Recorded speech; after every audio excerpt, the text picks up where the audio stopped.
Film dibuka dengan memperlihatkan sosok pria tua bernama Tuan Rinke yang sedang duduk terdiam di sebuah kamar panti jompo. Tak lama kemudian datanglah seorang wanita petugas panti tersebut yang bernama Melissa. Lalu Melissa pun mendatangi kamar Tuan Rinke, akan tetapi saat itu Melissa tidak mendapati Tuan Rinke di kamarnya. Rinke?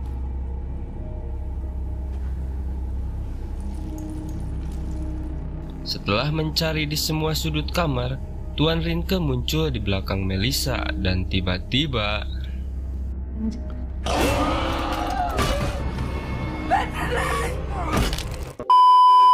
cerita mundur beberapa waktu ke belakang sebelum kejadian tadi. Awalnya kita akan diperkenalkan dengan seorang ibu yang bernama Ella dan dua orang anaknya yang bernama Laura dan Noah.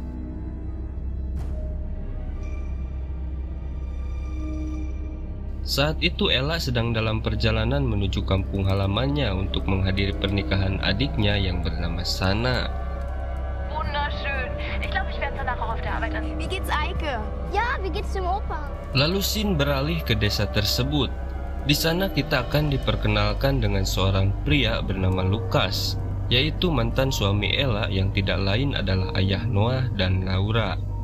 Selain itu, kita juga diperkenalkan dengan istri baru Lukas yang bernama Kim, yang akan berangkat ke sebuah panti jompo karena dia adalah salah satu staf panti tersebut. Ich muss noch mal ins Heim. Linda hat angerufen. Natürlich, aber ich kann ja morgen den ganzen Tag mit Ihnen verbringen. Singkat cerita, tibalah Ella dan anak-anaknya di desa tersebut.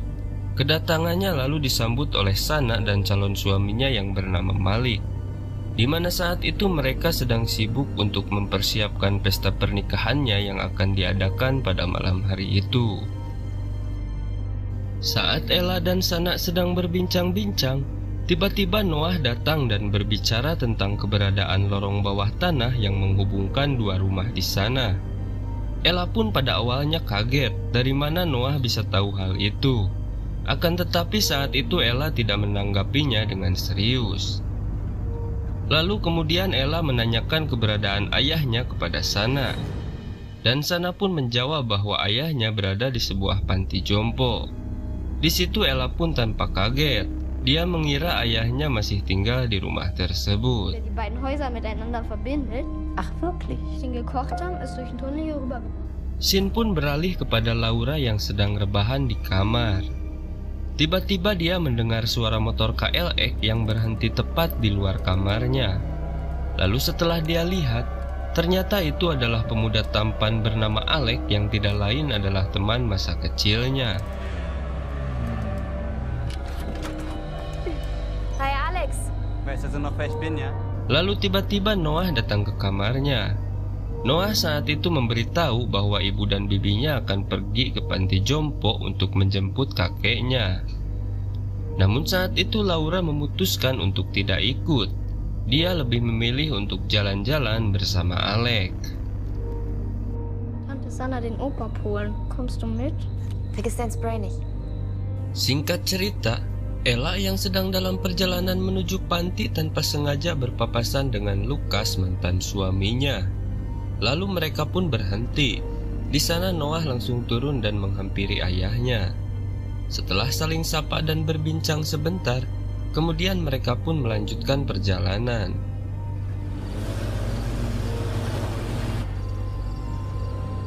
Tak lama kemudian, Ella pun tiba di panti tersebut. Ella dibuat terheran-heran melihat panti tidak terawat layaknya bangunan tua yang tak berpenghuni. Lalu mereka pun masuk untuk mencari keberadaan ayahnya. Di situ pun mereka kembali dibuat heran dengan suasana di dalam panti tersebut yang nampak sepi dan menakutkan. Semua orang tua yang tinggal di situ terlihat sangat menyeramkan. Bahkan sekilas mereka tampak seperti zombie.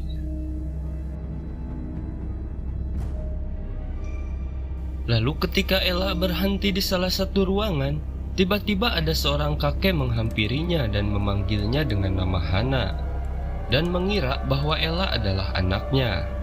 Selain itu, si kakek tersebut pun sempat meminta untuk diselamatkan. Di situ Ella pun menjelaskan bahwa dirinya bukanlah Hana.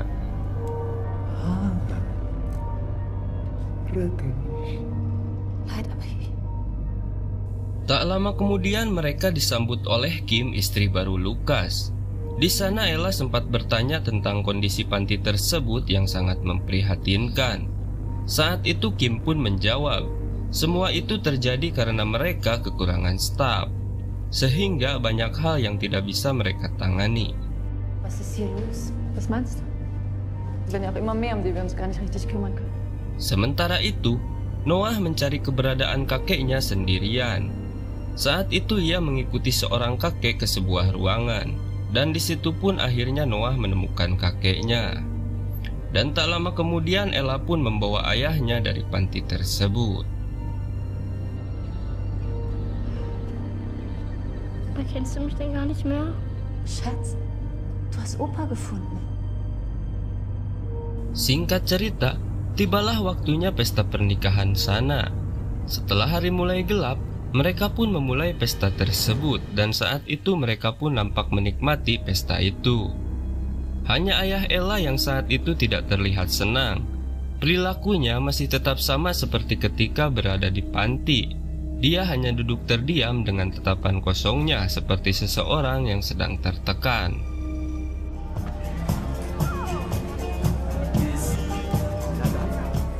Di saat yang bersamaan scene beralih ke panti. Terlihat semua orang tua penghuni panti tersebut berada di depan jendela yang terbuka. Ternyata saat itu mereka sedang mendengarkan musik yang terdengar samar dari pestanya sana. Tak lama kemudian datanglah seorang staf pria. Staf tersebut kaget melihat semuanya berkumpul di sana. Kemudian dia menghampiri mereka lalu menyuruh mereka untuk tidur dan menutup jendela tersebut.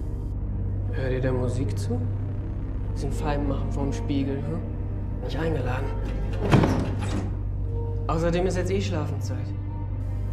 Saat itu ada seorang nenek yang memohon kepada staf tersebut agar mereka dibiarkan untuk mendengarkan musik lebih lama.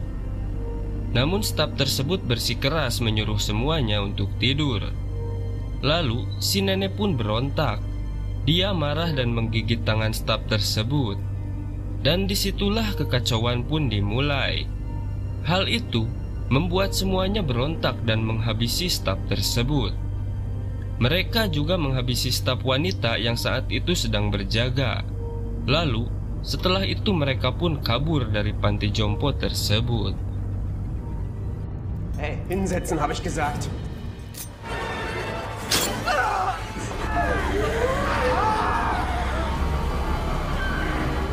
Sementara itu pesta pernikahan sana pun telah usai.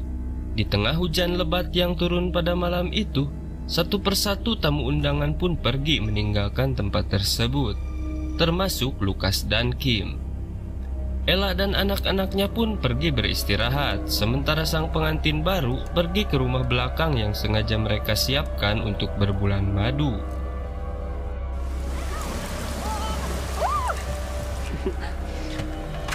Cerita beralih kepada Lukas dan Kim yang baru saja tiba di depan rumahnya. Saat mereka baru turun dari mobil, mereka melihat ada salah satu kakek penghuni panti sedang memandangi mereka. Dan tak lama kemudian kakek tersebut pun pergi. Lalu saat itu mereka dikejutkan oleh suara ledakan yang berasal dari desa. Dan setelah melihatnya, sontak saja mereka pun kaget. Karena dari kejauhan terlihat kekacauan yang terjadi di sana. Das kommt unten aus dem Dorf. Kita kembali ke rumah Malik dan Sana. Di saat mereka sedang menikmati malam pernikahan mereka, tanpa diduga mereka didatangi sosok kakek yang menyeramkan. Sepertinya kakek tersebut adalah ketua geng saat berada di panti. Lalu kemudian, tanpa alasan yang jelas saat itu Malik dan Sana dihabisi kakek tersebut.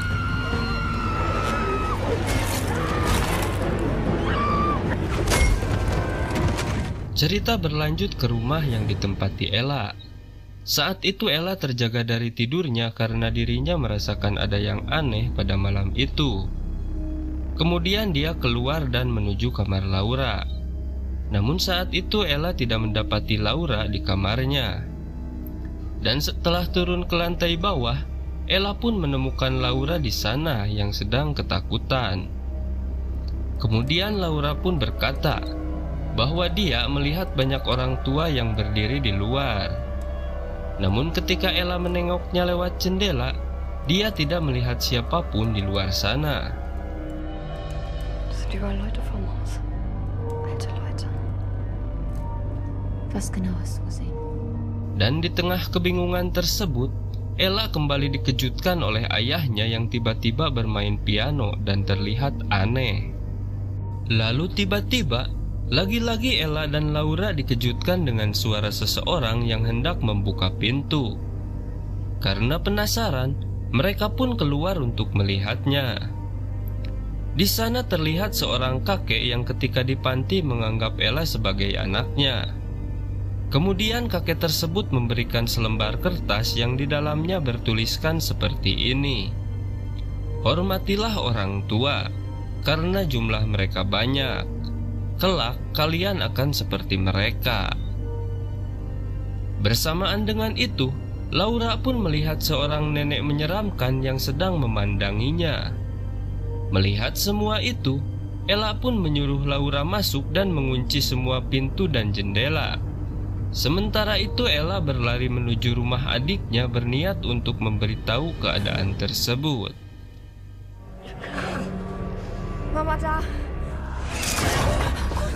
Laura, geh sofort ins Haus und schließ alle Fenster und Türen. Hast du mich verstanden? Hast du mich verstanden? Sesampainya di rumah Sana, Ella pun terkejut melihat Sana dan Malik yang telah meninggal secara mengenaskan. Tak lama kemudian, tiba-tiba Ella diserang oleh dua orang kakek gila. Karena merasa terpojok, Ella pun nekat melompat dari jendela dan berlari kembali ke rumahnya.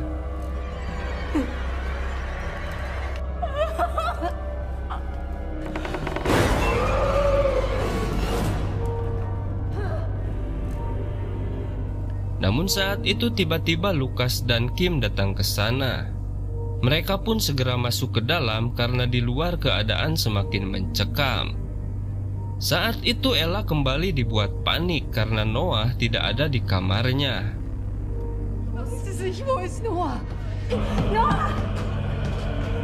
Karena Noah tidak kunjung ditemukan, Ella yang terlihat sangat marah kemudian mengambil pistol yang berada di dalam rak buku. Tanpa rasa takut, lalu dia pun keluar menghampiri kerumunan orang tua tersebut. Ella pun terkejut karena saat itu ayahnya bergabung di sana.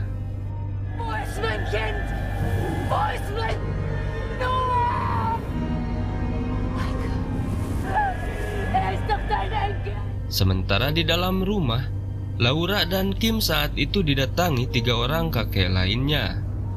Kim yang merasa terpojok dengan liciknya menyelamatkan diri dengan mengalihkan perhatian kakek tersebut kepada Laura.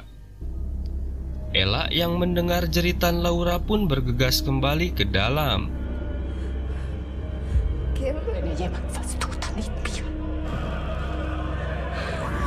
Dan singkat cerita, setelah beberapa saat mereka baku hantam, akhirnya kakek tersebut berhasil dilumpuhkan dan kemudian Lukas pun mengikatnya.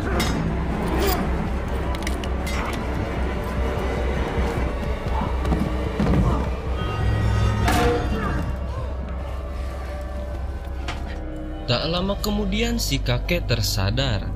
Lalu Ella pun menanyakan keberadaan Noah kepada kakek tersebut sembari menodongkan pistol ke arahnya.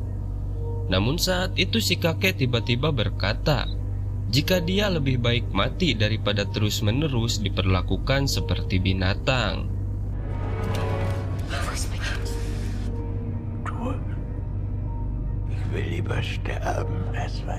Lalu tiba-tiba Noah pun datang. Ternyata saat itu Noah disuruh bersembunyi oleh kakeknya agar dirinya selamat. Lalu tiba-tiba semua kembali panik ketika penyakit sesak napas Noah kumat. Namun setelah kakaknya membawa alat bantu pernapasan, Noah pun membaik. Kemudian mereka memutuskan untuk pergi ke ruang tamu sambil menunggu datangnya pagi.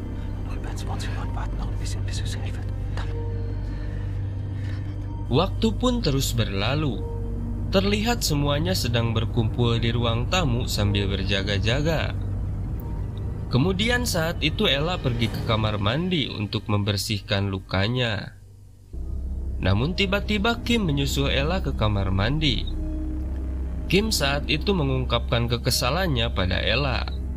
Ternyata dia merasa cemburu melihat kedekatan Lukas dengan mantan istrinya tersebut. Selain itu, sebelum pergi Kim juga sempat berkata bahwa kekacauan ini bermula sejak kedatangan Ella ke desa.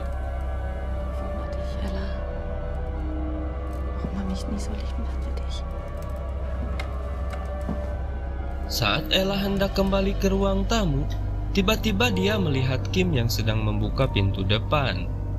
Saat itu Ella menghampiri Kim dan bertanya kenapa dia membuka pintu tersebut. Lalu tiba-tiba Kim memukul kepala Ella hingga terjatuh. Lalu dia menyeret Ella keluar dan meninggalkannya di luar.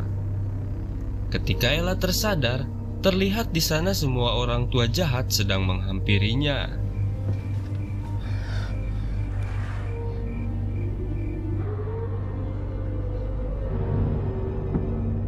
Mendengar kekacauan di luar, lalu Lukas menghampiri ruang depan. Di sana Lukas melihat Kim yang sedang memegang kunci pintu. Lalu Lukas merebut kunci tersebut dan berusaha menyelamatkan Ella yang telah dikerumuni para orang tua jahat tersebut.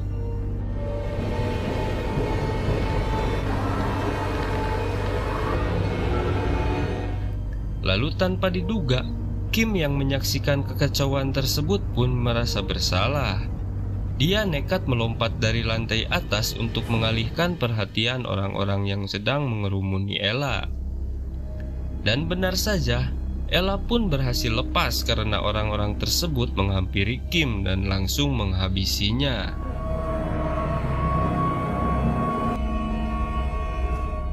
Namun kekacauan pun terus berlanjut. Orang-orang itu terus berusaha menerobos masuk. Dan yang lebih parahnya, mereka kemudian membakar rumah tersebut. Keadaan pun semakin genting ketika Lukas akhirnya tewas akibat terkena banyak tusukan saat berusaha menyelamatkan Ella. Di tempat lain, si kakek yang masih terikat terlihat diselamatkan oleh sosok nenek bergaun pengantin yang berhasil menyelinap masuk.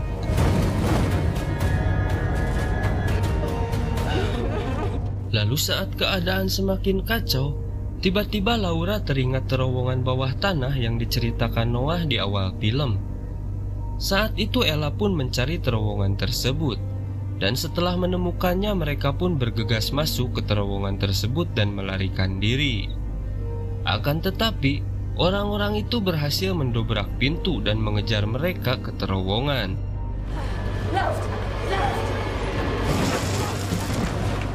Lalu, sampailah Ella dan anak-anaknya di satu lorong kecil. Dia pun menyuruh anak-anaknya untuk masuk satu persatu. Namun sialnya, saat itu Ella tidak sempat masuk. Dia berhasil ditarik dan tewas di sana.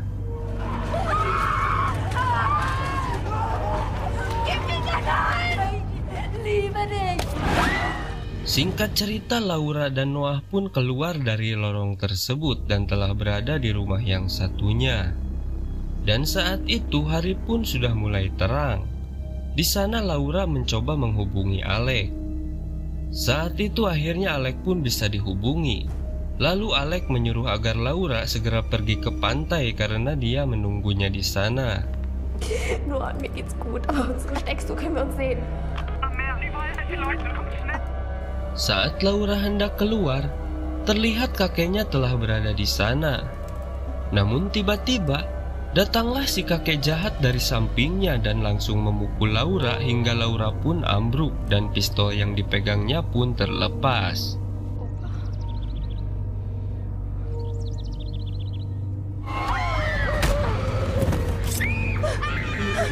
Akan tetapi, ketika si kakek jahat akan menghabisi Laura, tiba-tiba sang kakek yang tidak tega melihat cucunya akan dihabisi, secara tak terduga dia mengambil pistol dan menembak si kakek jahat tersebut.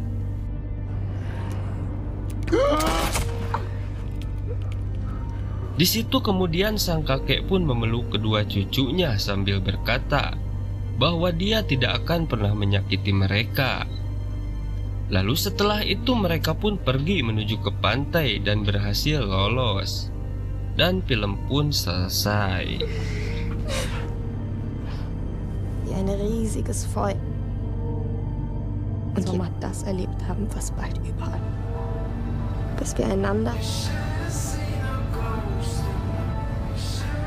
Irgendwann habe ich Opa gefunden. Opa hat gelächelt und gesagt, aber es hat diesen Moment gegeben.